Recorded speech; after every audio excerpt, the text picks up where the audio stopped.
맞다. 그것이 정답이다. 양반 수백 명의 목표 문제를 10살 천민이 당당히 피웠구나. 대단하다.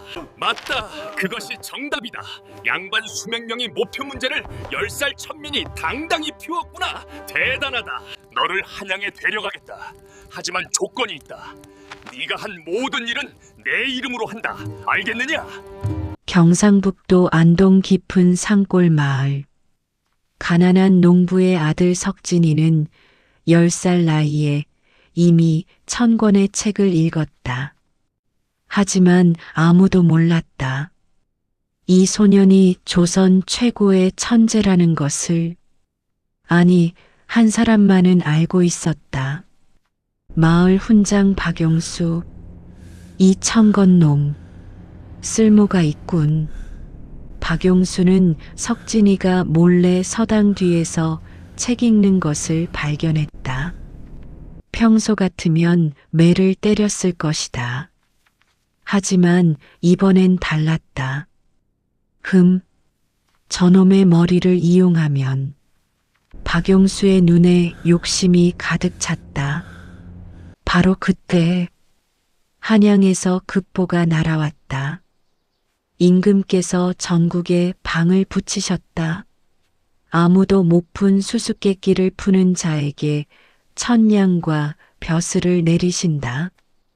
박용수의 눈이 번뜩였다. 이거다. 저 천재놈을 이용하면 내가 최고의 학자로 인정받는다.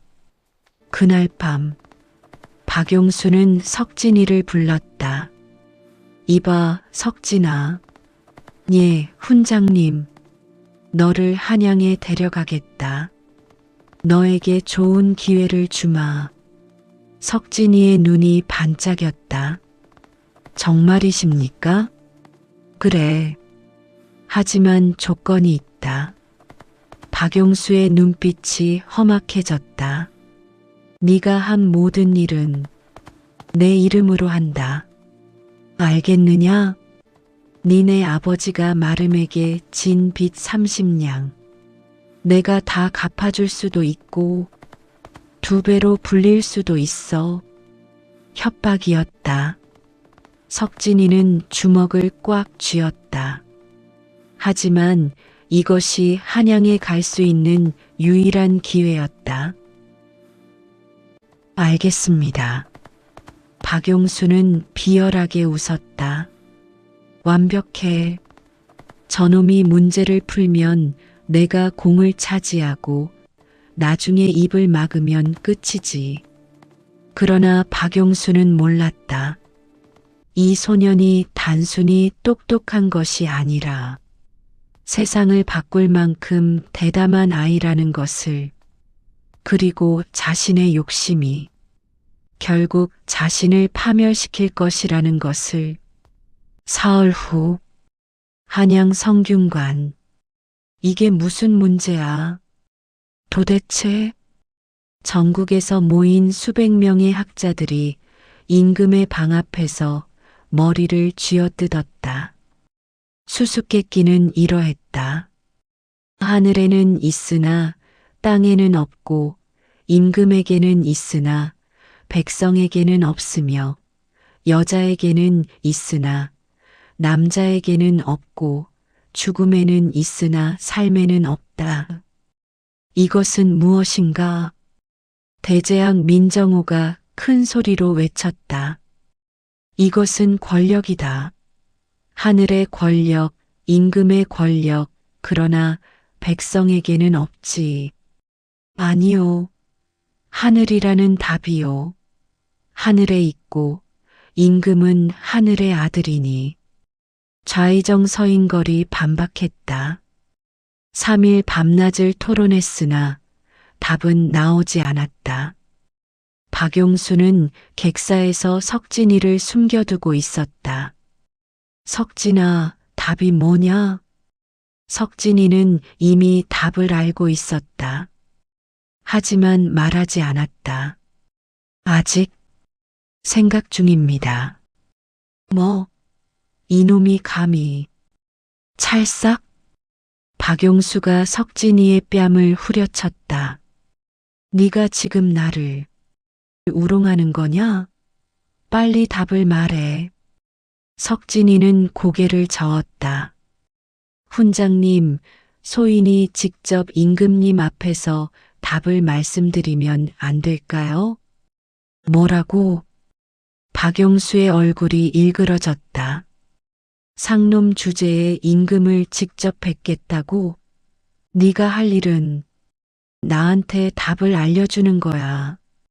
하지만 훈장님께서 제대로 설명하시지 못하면 닥쳐.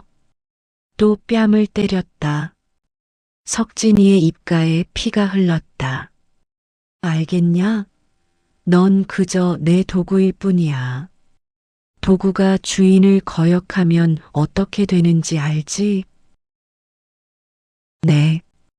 박용수는 이를 갈았다. 이 고집불통 자식. 저놈 없이는 답을 못 구하는데. 그날 밤 박용수는 동료 학자 셋을 불렀다. 성균관 교수 최덕구, 한성부 판관 오세환, 우의정의 조카 정기문. 여보게들, 큰일 났네. 저 청건놈이 답을 알려주지 않아. 최덕구가 물었다. 그럼 어쩌겠소? 일단 임금 앞에 데려가야 할 것 같네. 저놈이 직접 말하고 싶다고 하니. 오세환이 비웃었다. 그럼 공을 다 그 청것이 가져가는 거 아니오? 그래서 말인데. 박용수가 목소리를 낮췄다. 답을 얻은 후에 저놈을 없애면 어떻겠소? 순간 방안이 조용해졌다. 정기문이 조심스럽게 물었다. 없앤다는 게 설마 그렇소? 죽이는 거요. 최덕구가 눈을 크게 떴다. 그건 너무. 청것 하나 죽어도 누가 알겠소? 우리가 입을 맞추면 돼요. 오세환이 고개를 끄덕였다. 그것도 방법이긴 하지. 어차피 저놈 아버지도 빚쟁이고 아무도 찾지 않을 거요. 정기문이 손으로 목을 긋는 신용을 했다. 좋소. 임금께 답을 아랜 후 돌아오는 길에 한강에 빠뜨리면. 네 사람이 음흉하게 웃었다. 석진이는 그들이 모이는 방염 마루 밑에 숨어서 모든 대화를 들었다. 역시 처음부터 날 죽일 생각이었구나. 하지만 석진이는 침착했다. 좋아. 이제 확실해졌어. 저들이 진짜 악마라는 것. 석진이는 몰래 방에서 나와 작은 종이에 그들의 대화를 빠르게 받아 적었다. 이게 내 무기가 될 거야. 다음 날 박용수가 석진이를 데리고 성균관으로 갔다. 이봐, 석진아. 오늘 임금 앞에서 딱 하나만 기억해. 무엇입니까? 답을 말한 후에는 모든 공이 나한테 있다고 해. 훈장님께서 가르쳐 주신 대로 풀었습니다라고. 알겠지? 만약 그렇게 하지 않으면요? 박용수의 눈빛이 차갑게 변했다. 내 아버지가 어떻게 되는지 보고 싶지는 않겠지? 석진이는 고개를 숙였다. 하지만 속으로는 다짐했다. 아버지, 잠깐만 기다리세요. 제가 반드시 이 악당들을 무너뜨리겠습니다. 닷새 후 경복궁 근정전 임금 순조가 높은 어좌에 앉아 있었다. 수수께끼를 풀었다는 자가 누구냐? 박용수가 앞으로 나섰다. 소신 안동 서당 훈장 박용수입니다. 좋다. 답을 말해보라. 그것이 소신이 직접 푼 것은 아니었고 임금의 눈썹이 치켜 올라갔다. 무슨 소리냐? 소신의 제자가 풀어싸웁니다. 소신이 가르친 제자이온데 어린 나이라 전하 앞에 나서기 두려워하여 제자를 데려오너라. 석진이가 앞으로 걸어 나왔다. 궁궐 앞모든 대신들이 웅성거렸다. 저게 뭐야? 상놈 아니냐? 양반도 못 푼 문제를 천 것이? 말도 안 돼. 좌의정 서인걸이 벌떡 일어났다. 전하, 어찌 천한 것을 이성스러운 정각에 들이십니까? 조용히 하라. 짐이 묻는 것은 신분이 아니라 지혜다. 임금이 석진이를 내려다보았다. 내 나이가 몇이냐? 10살이옵니다. 10살에 이 어려운 수수께끼를 풀었단 말이냐? 그러하옵니다. 좋다. 답을 말해보라. 석진이가 입을 열려는 순간 박용수가 황급히 끼어들었다. 전하, 소신이 먼저 설명을 드려야. 닥치라. 짐은 그 아이에게 물었다. 임금의 호통에 박용수는 뒤로 물러났다. 석진이는 또박또박 말했다. 전하, 소인이 드릴 답은 2가지옵니다. 2가지?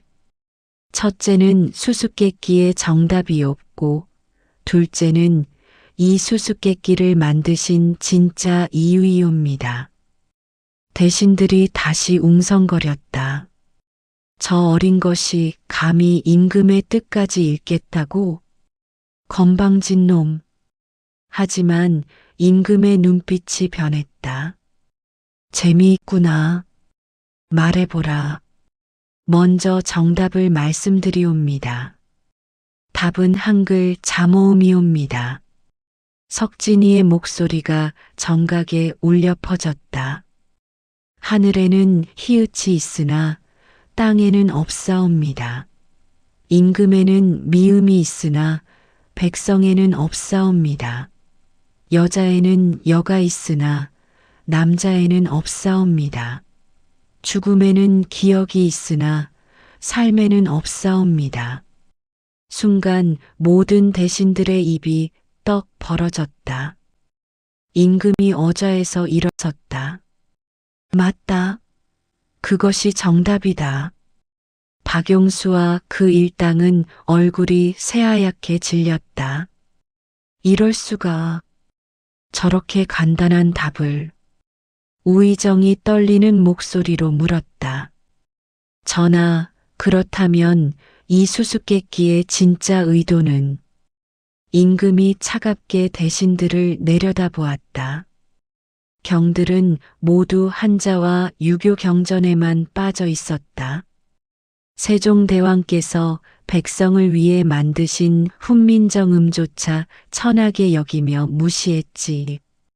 대신들이 고개를 숙였다. 짐은 알고 싶었다. 진정한 지혜란 무엇인가? 신분과 권위를 벗어나 순수한 지성으로 문제를 푸는 자가 있는가? 임금이 석진이를 바라보았다. 그런데 양반 수백 명이 못 푼 문제를 10살 천민이 풀었구나. 박용수가 황급히 나섰다. 전하, 이것은 소신이 가르친 결과옵니다. 소신의 교육이. 닥쳐라, 박용수. 임금의 목소리가 정각을 흔들었다. 석진이가 조용히 말했다. 전하, 소인은 훈장에게 배운 것이 아니옵니다. 뭐? 박용수의 얼굴에서 핏기가 싹 가셨다. 소인은 훈장님께 몰래 책을 빌려 혼자 공부했사옵니다.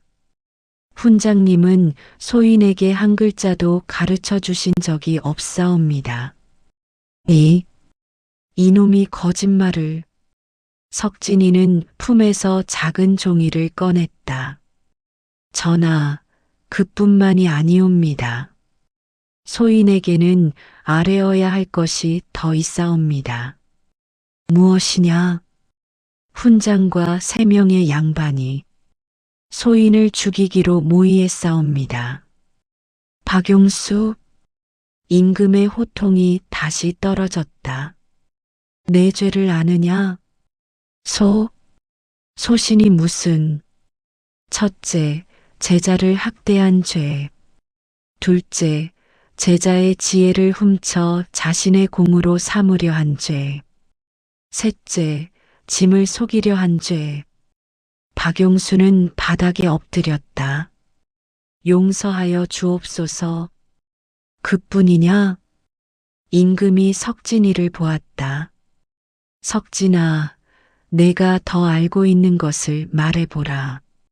석진이는 품에서 작은 종이 쪽지를 꺼냈다. 전하, 소인은 사흘 전 밤 훈장과 3명의 양반이 하는 대화를 들었사옵니다. 무슨 대화냐? 저를 죽이기로 모의하는 대화이옵니다. 정각이 또다시 술렁였다. 박용수가 비명을 질렀다. 거짓말이옵니다. 전하, 이 천것이 거짓으로 증거가 있느냐? 임금이 석진이에게 물었다. 있사옵니다. 석진이는 종이를 펼쳤다. 소인은 글을 빨리 쓸 줄 압니다. 그들의 대화를 모두 받아 적었사옵니다. 임금이 내관을 시켜 그 종이를 가져오게 했다. 읽어 내려가던 임금의 얼굴이 점점 굳어졌다. 천것 하나 죽어도 누가 알겠소? 답을 얻은 후 한강에 빠뜨리면 어차피 저놈 아버지도 빚쟁이고 아무도 찾지 않을 거요. 임금이 종이를 집어 던졌다. 박용수, 최덕구, 오세환, 정기문, 네 놈들 감히 짐의 궁궐에서 살인 모의를 하다니. 4사람이 동시에 바닥에 엎드렸다. 전하, 그것은 술김의 한 농담이옵니다. 최덕구가 변명했다. 석진이가 조용히 말했다. 훈장께서는 소인의 아버지 빚을 담보로 소인을 협박하셨사옵니다. 그것도 농담이옵니까? 그것은 또한 훈장께서는 한양으로 오는 길에 소인에게 이렇게 말씀하셨사옵니다. 임금 앞에서 답을 말한 후에는 모든 공이 나한테 있다고 해라. 안 그러면 내 아버지가 어떻게 되는지 보고 싶지 않겠지? 라고. 박용수가 석진이에게 달려들려 했지만 금군들이 붙잡았다. 이놈, 내가 감히. 임금이 차갑게 명했다. 박용수는 훈장 자격을 박탈하고 평생 과거를 보지 못하게 하라. 최덕구는 성균관 교수직 삭탈. 오세환은 판관직 파면. 정기문은 순간 우의정이 앞으로 나섰다. 전하, 정기문은 소신의 조카이옵니다. 부디 한 번만 용서를. 용서? 임금의 눈빛이 칼날처럼 날카로워졌다. 내 조카가 10살 아이를 죽이려 했는데 용서하라고? 경의 집안은 그렇게 사람 목숨을 가볍게 여기는가? 우의정이 할 말을 잃었다. 우의정경, 당신도 같은 생각이었소? 아니옵니다. 그렇다면 조카를 직접 꾸짖으시오. 아니면 경도 같이 벌을 받든가. 우의정은 떨리는 손으로 조카의 뺨을 때렸다. 이 못난 놈, 감히. 하지만 임금은 만족하지 않았다. 정기문은 유배형에 처한다. 10년간 제주도에서 지내라. 전하, 끌어내라. 네 사람이 호위무사들에게 끌려나갔다. 그때 석진이가 말했다. 전하, 소인이 한 가지 더 아뢰고 싶은 것이 있사옵니다. 무엇이냐? 저 네 사람만의 죄가 아니옵니다. 임금의 눈썹이 올라갔다. 무슨 뜻이냐? 전하, 소인 같은 천민은 아무리 똑똑해도 글을 배울 수 없사옵니다. 법이 그러하옵니다. 소인의 아버지는 평생 땅을 일궈도 가난하옵니다. 양반 지주에게 절반을 바쳐야 하기 때문이옵니다. 법이 그러하옵니다. 정각이 조용해졌다. 소인이 훈장에게 맞았을 때 아무도 도와주지 않았사옵니다. 양반이 상놈을 때려도 되기 때문이옵니다.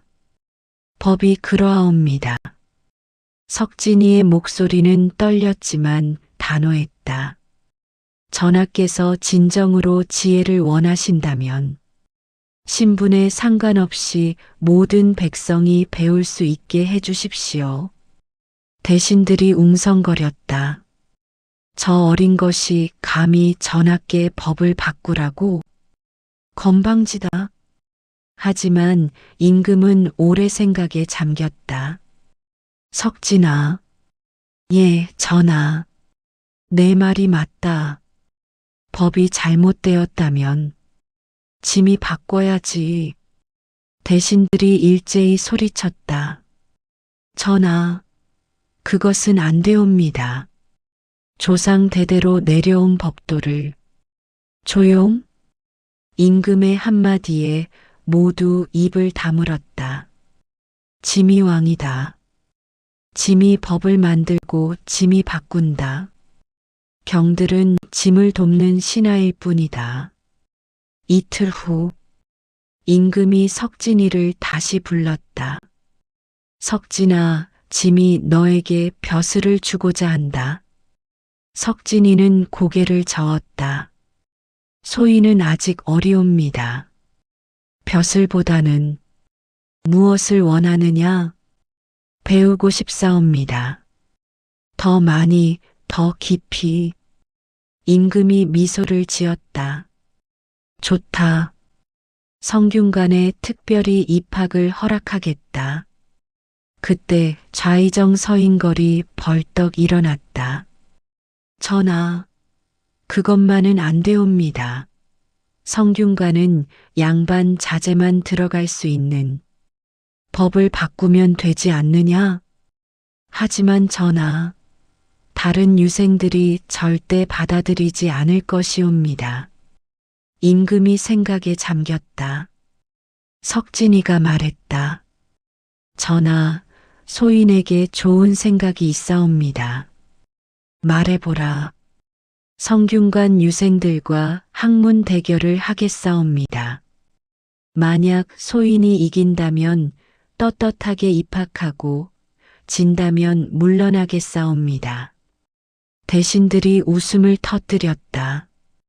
하하, 10살짜리가 성균관 유생들과 우리나라 최고 수재들이 모인 곳인데.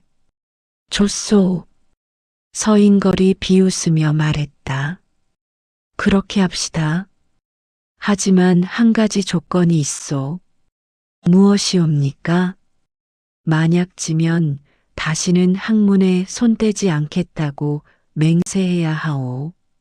석진이는 잠시 망설이다 고개를 끄덕였다. 알겠사옵니다. 닷새 후 성균관 명륜당 전국 최고의 유생 30명이 모였다. 그들의 평균 나이는 25. 모두 과거 시험을 앞둔 수재들이었다. 저 꼬마가 우리와 겨룬다고? 웃기는군. 유생들은 석진이를 비웃었다. 시험관으로는 대재앙 민정호가 나섰다.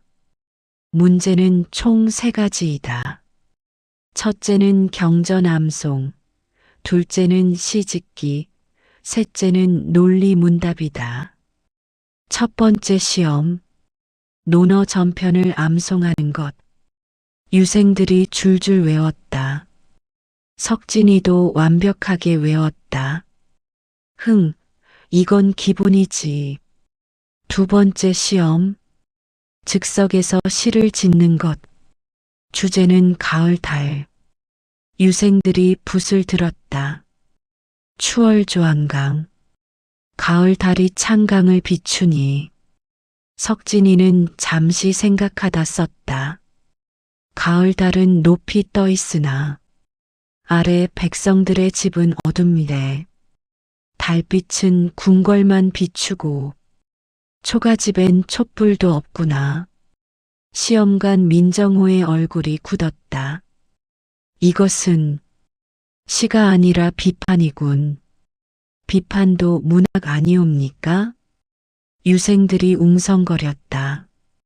저건 격이 떨어지는 시다. 하지만 임금이 직접 시를 읽어보고 말했다. 좋은 시다. 진실이 담겨 있다. 세 번째 시험, 논리문답. 민정호가 물었다. 하늘이 둥글고 땅이 네모난 이유를 설명하라. 유생들이 대답했다. 천원지방은 우주의 원리이옵니다. 하늘은 완전함으로 둥글고. 석진이는 고개를 저었다. 틀렸사옵니다. 뭐? 땅은 네모나지 않사옵니다. 땅도 둥그럽니다. 전 좌중이 웅성거렸다. 무슨 헛소리냐? 땅이 둥글다니. 민정호가 비웃었다. 어떻게 증명할 것이냐? 석진이는 그림을 그렸다. 배가 멀리서 다가올 때를 보십시오. 돛대가 먼저 보이고 나중에 배 몸통이 보이지 않사옵니까? 만약 땅이 평평하다면 배 전체가 동시에 보여야 하옵니다. 하지만 돛대가 먼저 보이는 것은 지구가 둥글기 때문이옵니다. 그것은 또한 월식 때 달에 비친 지구의 그림자가 둥그럽니다. 만약 땅이 네모라면 그림자도 네모여야 하옵니다. 유생들이 할 말을 잃었다. 민정호가 당황하며 물었다. 그럼 공자님의 말씀이 틀렸다는 것이냐? 공자님은 위대하시옵니다. 하지만 2000년 전 사람이옵니다. 세상은 변하고 지식도 발전하옵니다. 순간 유생 하나가 벌떡 일어났다. 감히 성인을 모독하다니. 이 어린 놈을. 석진이는 차분하게 말했다. 공자님께서 살아계시다면 분명 이렇게 말씀하셨을 것이옵니다. 배우되 생각하지 않으면 얻는 것이 없다고. 유생들이 입을 다물었다. 그것은 논어에 나오는 공자의 말씀이었다. 학이불사증망. 임금이 일어섰다. 충분하다. 석진이 이겼다. 유생들이 항의했다. 전하, 이것은 불공정하옵니다. 어디가 불공정하냐? 경전도 외웠고 시도 지었고 논리도 뛰어났다. 하지만 저 아이는 우리의 전통을 무시하였사옵니다.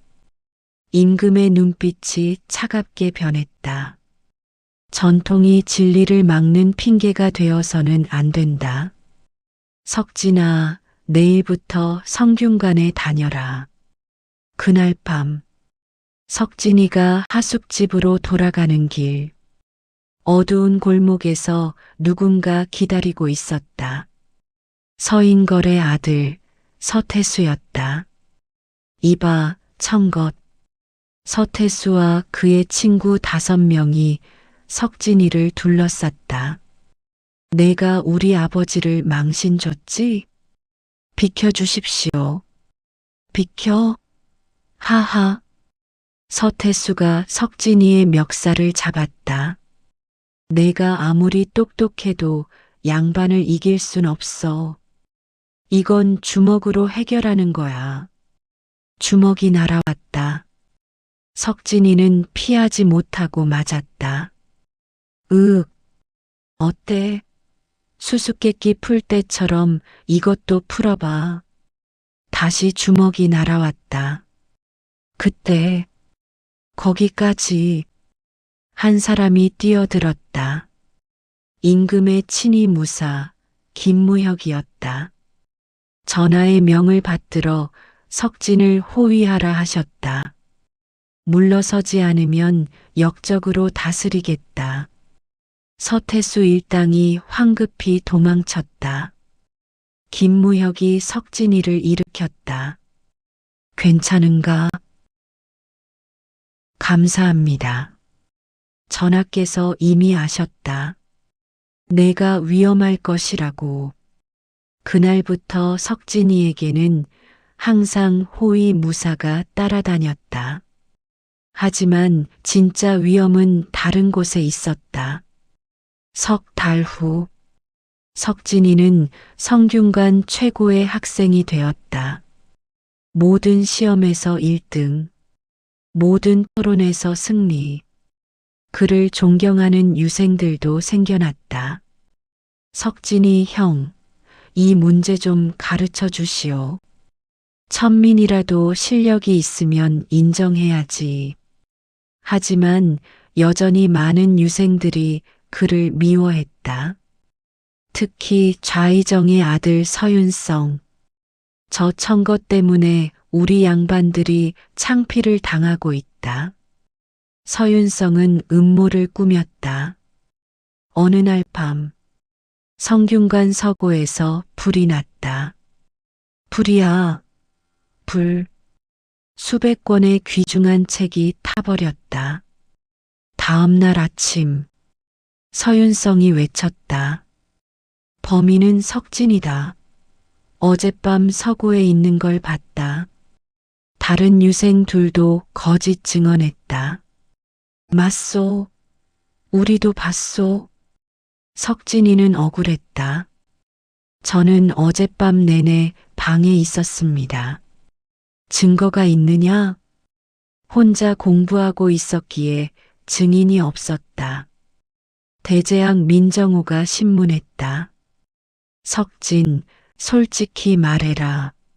내가 양반들에게 복수하려고. 아닙니다. 하지만 증인이 셋이나 있지 않느냐? 거짓말입니다. 바로 그때 석진이는 무언가 깨달았다. 잠깐만요. 무엇이냐? 제가 증명하겠습니다. 어젯밤 서고에 불을 낸 진짜 범인을. 어떻게?